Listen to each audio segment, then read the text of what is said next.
Eli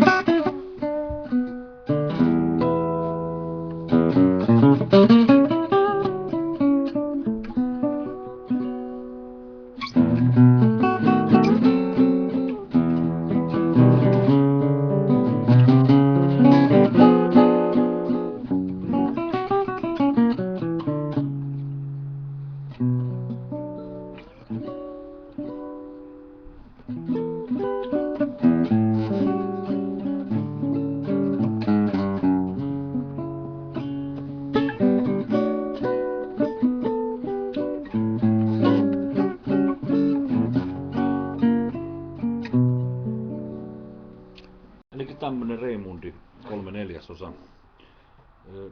Yllättävän hyvin sopii mun käteen, jolla on isot kädet. Iso ääninen, hyvä ääninen kitara, siisti ääninen, hyvä kaiku. Täyspuinen. Yksi pikkuinen skradu on tossa noin semmonen, se on kannen lakassa. On pari sentin kokoinen, mutta se ei ole läpi mistään ja eikä ole muutakaan vahingoittanut mitään muuta. Kaula täydellisessä kunnossa, nauhat hyvät. Siisti hieno. Kaupan hinta 3,60. Multa tän saa aika huokea hyvää hintaa. Pehmeä laukku tulee mukaan ja soittotaito ei tuu mukaan, se ei ole